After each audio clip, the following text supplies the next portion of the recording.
Assalamualaikum warahmatullahi wabarakatuh.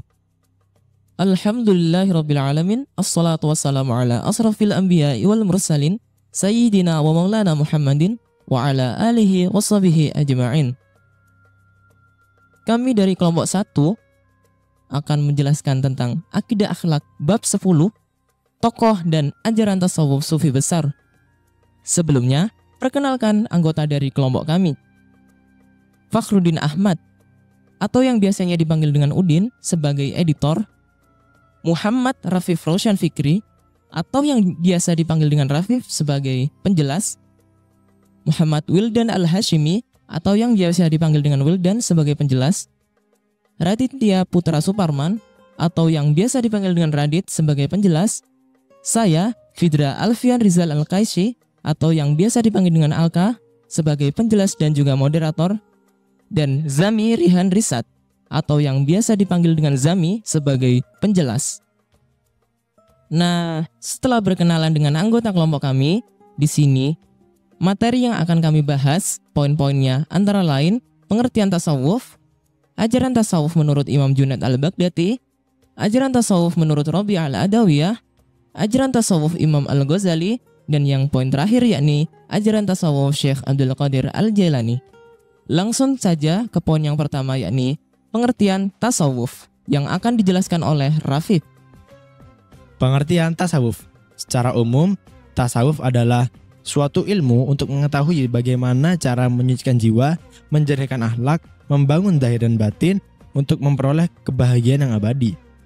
Adapun arti tasawuf secara etimologi, yaitu berasal dari 5 kata.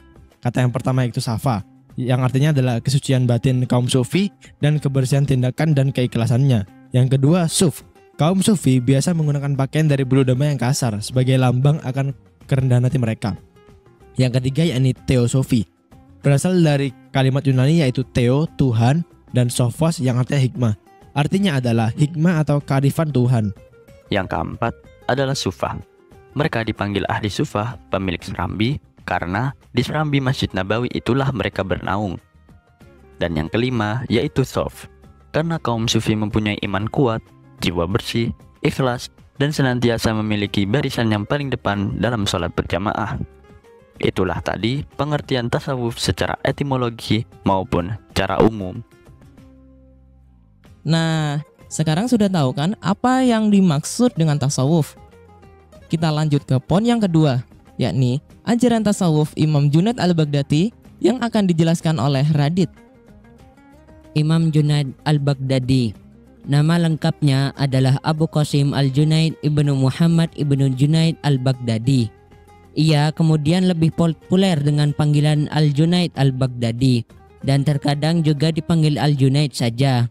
Lahir di kota Nihawan, Persia pada tahun 210 Hijriah dan wafat pada tahun 298 Hijriah atau 910 Masehi, serta dimakamkan di dekat makam pamannya sekaligus gurunya Sari Al-Sakati di Baghdad.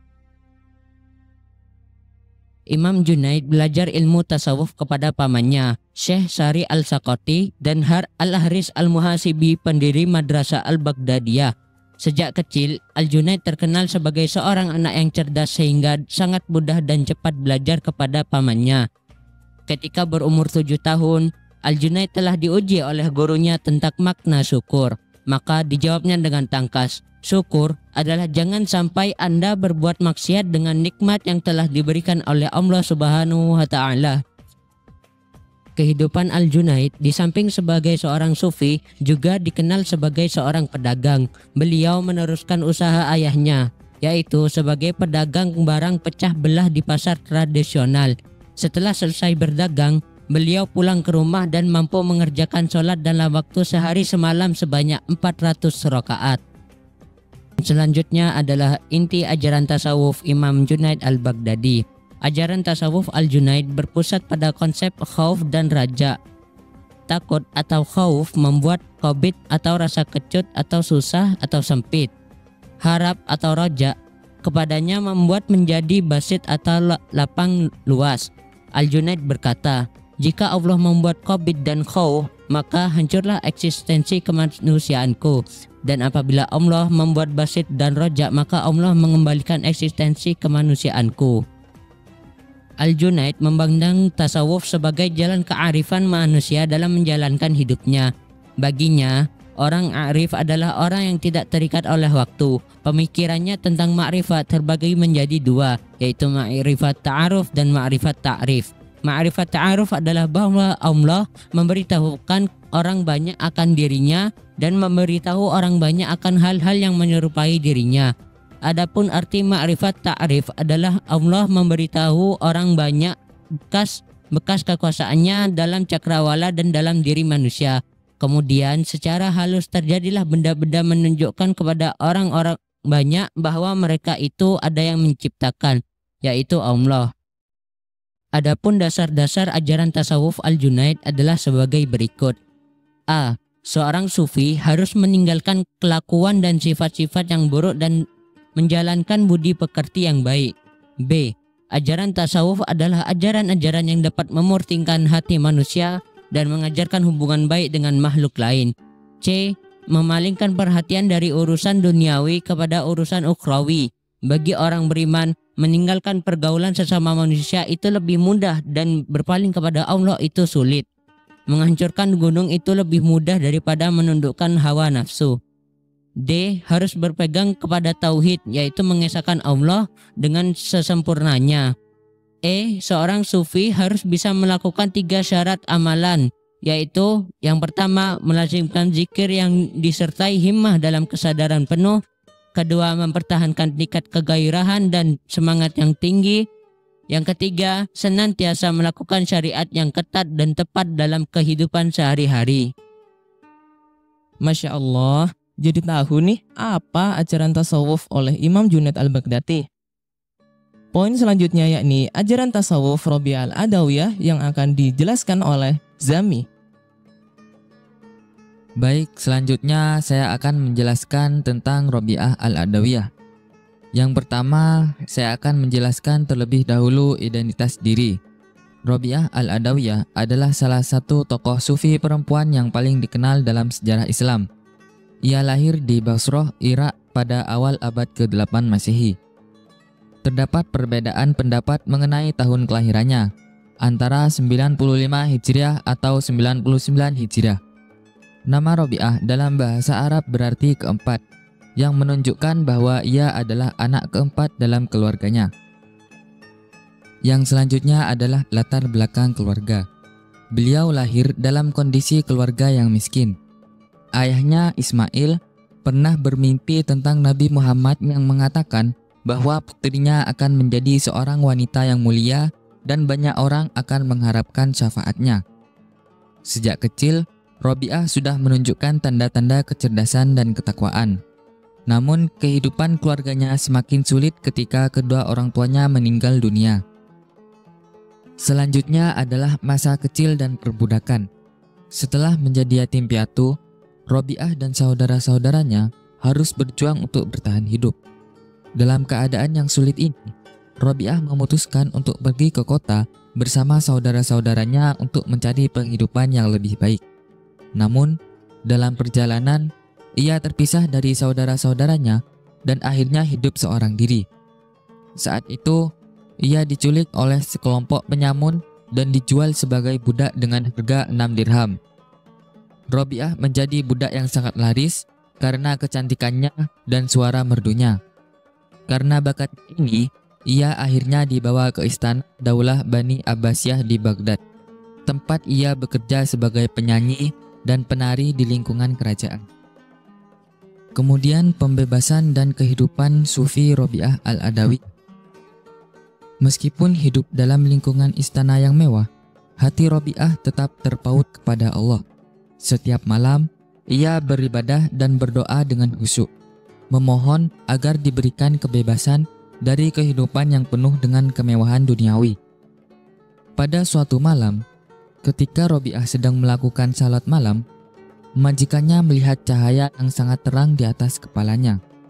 Cahaya tersebut menerangi seluruh ruangan, membuat majikannya merasa ketakutan. Keesokan harinya, majikannya membebaskan Robi'ah dari perbudakan. Setelah mendapatkan kebebasan, Robi'ah menolak tawaran majikannya yang ingin menanggung seluruh kebutuhannya. Setelah bebas, Robi'ah mengembara ke padang pasir dan hidup dalam kesederhanaan, berfokus ibadah kepada Allah. Ia dikenal sebagai seorang sufi yang memperkenalkan konsep mahabbah atau cinta ilahi, yaitu mencintai Allah tanpa mengharapkan pahala atau takut akan siksa. Keindahan pemikiran Robi'ah menarik perhatian banyak tokoh sufi lainnya. Di antaranya adalah Malik bin Dinar, Sufyan as-Sauri, dan Syakik al-Balkhi. Dan yang terakhir adalah wafatnya Robi'ah al-Adawiyah. Menjelang akhir hayatnya, Robi'ah sempat menunaikan ibadah haji. Namun, setelah kembali dari perjalanan tersebut, kesehatannya mulai menurun. Ia telah menyiapkan sendiri kain kafan yang akan digunakan untuk membungkus jenazahnya setelah wafat. Akhirnya, pada tahun 185 Hijriah, Robi'ah al-Adawiyah meninggal dunia di Basrah. Kepergiannya meninggalkan warisan spiritual yang besar bagi dunia tasawuf. Setelah mengetahui biografi dari Robi'ah al-Adawiyah, sekarang saya akan menjelaskan tentang ajaran tasawuf yang diajarkan oleh Robi'ah al-Adawiyah. Beliau dikenal sebagai seorang sufi perempuan yang menekankan konsep mahabbatullah atau cinta kepada Allah. Ia membagi cinta kepada Allah menjadi dua jenis. Cinta karena diri sendiri, yaitu usaha seorang hamba untuk dan dekat kepada Allah, serta cinta karena dirinya, yaitu pengalaman spiritual di mana Allah sendiri yang mencurahkan cintanya pada hambanya. Dalam perjalanannya, Robi'ah mencapai beberapa tahapan spiritual, mulai dari ketaatan total, kasyaf atau terbukanya hijab antara hamba dan Tuhan, musyahadah atau penyaksian ilahi melalui mata hati, hingga mencapai makrifat, yaitu mengenal Allah dengan keyakinan penuh tanpa mengharapkan imbalan. Tasawuf Robi'ah termasuk tasawuf irfani yang berfokus pada pengalaman spiritual langsung dengan Allah. Konsep mahabbah diajarkannya memiliki pengaruh besar dalam perkembangan tasawuf dan menjadi inspirasi bagi banyak sufi setelahnya. Puisi-puisi cintanya juga sering dirujuk dalam ajaran tasawuf. Robi'ah dikenang sebagai pelopor tasawuf cinta yang mengajarkan ketulusan, keikhlasan, dan hubungan spiritual yang mendalam dengan Allah. Subhanallah, luar biasa sekali ajaran tasawuf Robi'ah al-Adawiyah. Selanjutnya yakni ajaran tasawuf Imam Al-Ghazali yang akan dijelaskan oleh Wildan. Selanjutnya Imam Al-Ghazali. Beliau adalah Zainuddin Hujatul Islam Abu Hamid Muhammad bin Muhammad Ibnu Muhammad Al-Ghazali At-Tusi Al-Nasyaburi Al-Faqih Al-Sufi Al-Syafi'i Al-Asy'ari. Beliau lahir di kota Tus yang merupakan kota kedua di Khurasan setelah Nasyabur pada tahun 450 Hijriah. Beliau mempunyai saudara laki-laki yang bernama Ahmad. Ayahnya adalah seorang perajin kain suf yang terbuat dari bulu domba dan menjualnya di kota Tus. Ayahnya juga seorang fakir yang soleh, tidak memakan kecuali hasil pekerjaannya di kerajinan. Setelah ayahnya meninggal, maka Al-Ghazali dan Ahmad dirawat dan dididik oleh teman ayahnya, seorang sufi yang diberi wasiat oleh ayahnya tersebut. Beliau berdua belajar dengan tekun hingga sampai suatu saat harta peninggalan orang tuanya sudah habis. Inti ajaran tasawuf. Bagi Al-Ghazali, para sufilah yang menempuh jalur yang benar karena mereka memadukan antara ilmu dan amal, memiliki ketulusan tujuan dan betul-betul mengalami ketentraman dan kepuasan. Oleh para ahli, corak tasawuf yang diamalkan oleh Al-Ghazali termasuk pada kategori tasawuf akhlaki, itu tasawuf yang mengedepankan pada perbaikan budi pekerti atau moral. Al-Ghazali membedakan tasawuf sebagai ilmu muamalat dan tasawuf sebagai ilmu muhasyafah. Pertama, yakni ilmu muamalah membicarakan tentang keadaan hati. Keadaan hati itu menurut Al-Ghazali terbagi menjadi dua. Pertama, keadaan hati yang terpuji seperti sabar, syukur, rasa takut, penuh harap, ridho, dan lain-lain. Kedua yakni keadaan hati yang tercela seperti sombong, dengki, iri hati, ghadab dan lain-lain. Ilmu muhasyafah tidak dapat diungkapkan kecuali secara simbolis dan tidak diperkenankan untuk diungkapkan kepada sembarang orang. Dalam hal ini, ia menjelaskan suatu tingkat tauhid tertinggi, bahwa dia tidak melihat dalam yang wujud kecuali yang esa, yaitu syuhud atau kesaksian batin. Orang-orang siddiq, para sufi menamakannya dengan fana dalam tauhid karena dia tidak melihat kecuali yang esa. Dia juga tidak melihat dirinya. Al-Ghazali membedakan tasawuf sebagai ilmu muamalat dan tasawuf sebagai ilmu muhasyafah. Yang pertama, ilmu muamalah membicarakan tentang keadaan-keadaan hati atau ahwal qalb. Keadaan hati itu menurut Al-Ghazali terbagi menjadi dua. Yang pertama, keadaan hati yang terpuji seperti sabar, syukur, rasa takut, penuh harap, ridho, dan lain-lain. Dan yang kedua, keadaan hati yang tercela seperti sombong, dengki, iri hati, ghadab, dan lain-lain. Selain itu, ada ilmu muhasyafah yang tidak dapat diungkapkan kecuali secara simbolis dan tidak diperkenankan untuk diungkapkan kepada sembarang orang. Dalam beberapa ungkapannya, Al-Ghazali tidak sepakat dengan paham ittihad, hulul, dan syatahat para sufi yang menurutnya begitu bahaya bagi kaum awam. Sebagian besar karya tasawufnya memang ditujukan untuk kaum awam atau kalangan sufi pemula.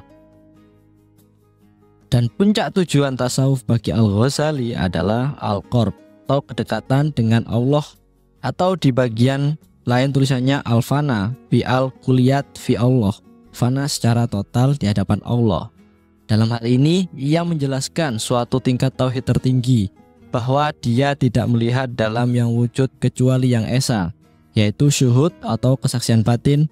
Orang-orang siddiq, para sufi menamakannya dengan fana dalam tauhid karena dia tidak melihat kecuali yang esa. Dia juga tidak melihat dirinya. Masya Allah, tabarakallah. Selanjutnya, poin terakhir yakni ajaran tasawuf oleh Syekh Abdul Qadir Al-Jailani yang akan saya jelaskan. Syekh Abdul Qadir Al-Jailani lahir pada pertengahan Ramadan tahun 471 Hijriah di Jilan, Iran. Ibunya bernama Ummu Al-Khair Fatimah binti Abu Abdillah As-Sumai. Dikenal sebagai perempuan yang memiliki banyak karomah. Beliau tinggal di Jilan hingga usia 18 tahun sebelum pindah ke Baghdad pada tahun 488 Hijriah dan menetap di sana hingga wafatnya. Pendidikan Syekh Abdul Qadir sangat tersistematis. Beliau belajar Al-Quran di bawah bimbingan para ulama besar seperti Abu Al-Wafa Ali bin Uqail Al-Hambali dan Abu Khattab Mahfud Al-Ghalwazani. Hadis dipelajarinya dari Abu Ghalib Muhammad bin Hasan Al-Balaqalani, sementara ilmu fiqih dari Abu Sa'ad Al-Muhrimi. Beliau juga belajar bahasa dan sastra kepada Abu Zakaria Yahya bin Ali At-Tirmidzi, serta mendalami tarekat dari Sahib Hamad Ad-Dabbas. Kedalaman ilmunya menjadikannya tokoh utama dalam mazhab Hambali dan rujukan dalam bidang seperti akidah, syariah, tasawuf, dan sastra. Beliau juga seorang penulis produktif dengan karya-karya seperti Aurat Al-Jilani, Futu Al-Ghaib, dan Tufhat Al-Muttaqin Wasabil Al-Arifin. Selama 40 tahun, beliau aktif mengajar dan berdakwah di madrasahnya sejak tahun 521 Hijriah hingga 561 Hijriah. Murid-muridnya tersebar luas, di antaranya Abu Ali Hasan bin Muslim Al-Farsi, Abu Abdillah Muhammad bin Ali Al-Awani, dan Qadi Ad-Dayyar Al-Misriyah. Syekh Abdul Qadir Al-Jailani dikenal sebagai Sultan Al-Auliya atau rajanya para wali. Tasawuf yang dikembangkannya adalah tasawuf akhlaki yang berorientasi pada penyucian diri dan peningkatan akhlak demi mencapai ma'rifat kepada Allah. Beliau memadukan syariat dan hakikat secara seimbang dengan tetap berpegang teguh pada Al-Quran dan As-Sunnah. Beliau menegaskan bahwa setiap hakikat harus berpijak pada syariat, karena tanpa itu seorang bisa terjerumus dalam kesesatan. Salah satu kisah terkenal yang menggambarkan keteguhan ilmunya adalah ketika beliau melihat cahaya yang mengaku sebagai Tuhan dan menghalalkan segala yang haram. Dengan ilmunya, beliau segera menyadari bahwa itu adalah tipu daya setan dan menolaknya. sesuatu yang tidak mampu dilakukan oleh 70 ahli tarekat lainnya. Syekh Abdul Qadir memahami Islam dalam dua aspek, yaitu aspek lahir dan aspek batin. Setiap ajaran Islam memiliki makna formal, fiqih, dan makna substansial atau tasawuf. Beliau menekankan pentingnya keseimbangan antara keduanya, sebab fikih saja bisa membuat seorang terjebak pada formalitas tanpa makna spiritual, sementara tasawuf tanpa syariat dapat menyesatkan. Dalam konsep toharoh atau kesucian, beliau mengajarkan bahwa selain bersuci secara fisik dengan wudhu dan mandi, seseorang juga harus membersihkan batinnya dari dosa melalui bertaubat, istighfar, dan zikir. Kesucian batin dapat rusak oleh sifat buruk seperti kesombongan, iri hati, dan fitnah, serta perbuatan haram seperti berdusta dan mencuri. Bila kesucian batin rusak, maka harus diperbarui dengan taubatan nasuhah atau taubat yang sesungguh-sungguhnya. Selain ibadah wajib, Syekh Abdul Qadir juga sangat menekankan pentingnya ibadah sunnah sebagai penyempurna amalan. Beliau tidak hanya mengajarkan ilmu, tetapi juga memberikan keteladanan dalam kehidupan sehari-hari. Ajaran dan keteladanannya terus menjadi pedoman bagi umat Islam hingga saat ini, terutama dalam menyeimbangkan aspek lahir dan batin dalam beragama. Nah, sudah tahu kan ajaran tasawuf yang dibawakan oleh ulama-ulama sufi? Selanjutnya ada satu pertanyaan ini dari Alka. Pertanyaannya yaitu, siapa ulama sufi yang mendapatkan julukan Sultanul Aulia? Bagi teman-teman yang tahu, bisa nih isi kolom komentar di bawah ya. Sekian pemaparan materi dari kami, atas kurang lebihnya mohon maaf. Wabillahi taufik wal hidayah. Wassalamualaikum warahmatullahi wabarakatuh.